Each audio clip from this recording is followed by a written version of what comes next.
आपण युद्धासंदर्भातल्या बातम्यांकडे वळूया। तिसरा आठवडा लोटलेला आहे या युद्धाला। युद्ध शांत होण्याची काही चिन्ह दिसत नाहीयेत, पण भारतावरती होणाऱ्या परिणामांबाबत मात्र सातत्याने चर्चा होते। आणि आज संसदेमध्ये पंतप्रधान नरेंद्र मोदींनी भारतावरच्या परिणामांसंदर्भात भाष्य केलं, निवेदन दिलं। या युद्धामुळे भारतासमोर अनेक अडचणी उभ्या झाल्या असल्याचं मान्य करताना भारतामध्येच गॅस उत्पादन वाढवण्यावरती सरकार काय काम करतंय याची माहिती पंतप्रधान नरेंद्र मोदींकडून देण्यात आली। सोबतच भविष्यात इंधन संकटाचा सामना करावा लागू नये यासाठी सरकार प्रयत्नशील असल्याचंही मोदींनी म्हटलंय।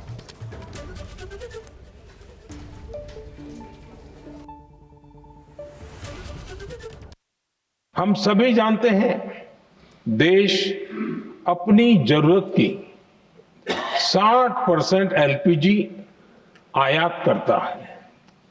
इसकी सप्लाई में अनिश्चितता के कारण सरकार ने एलपीजी के डोमेस्टिक उपयोग को प्राथमिकता दी है।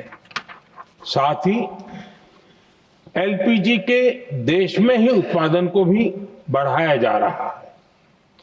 पेट्रोल डीजल की सप्लाई पूरे देश में सुचारू रूप से होती रहे, इस पर भी लगातार काम किया गया है। पश्चिम एशिया की सभी संबंधित नेताओं से बातचीत की है। मैंने सभी से तनाव को कम करने और इस संघर्ष को खत्म करने का आग्रह किया है। भारत ने नागरिकों, एनर्जी और ट्रांसपोर्ट से जुड़े इंफ्रास्ट्रक्चर पर हमलों का विरोध किया है। कमर्शियल जहाजों पर हमला और हॉर्मुज स्ट्रेट जैसे अंतर्राष्ट्रीय जलमार्ग में रुकावट अस्वीकार्य है। इस युद्ध के कारण दुनिया में जो कठिन हालात बने हैं, उनका प्रभाव लंबे समय तक बने रहने की आशंका है। इसलिए हमें तैयार रहना होगा, हमें एकजुट रहना होगा।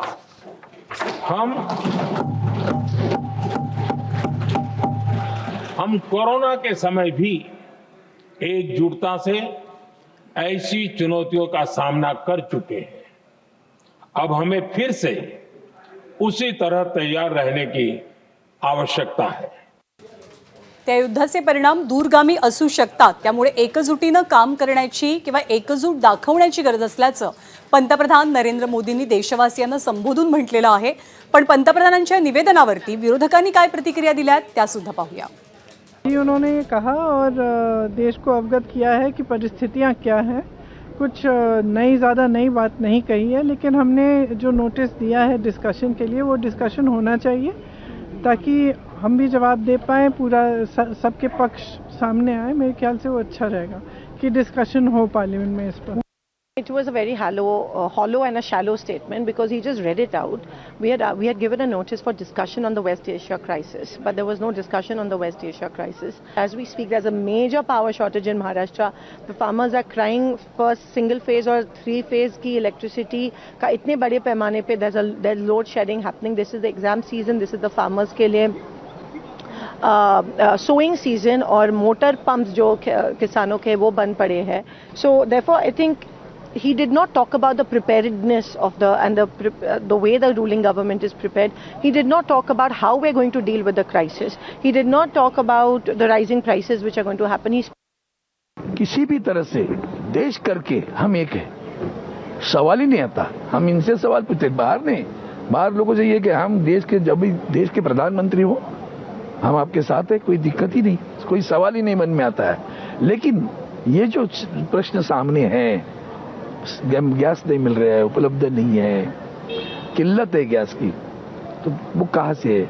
महंगाई बढ़ रही है, रुपया गिर रहा है, ये प्रश्न है, बाकी प्रश्न नहीं। एबीपी माझा, उघडा डोळे बघा नीट।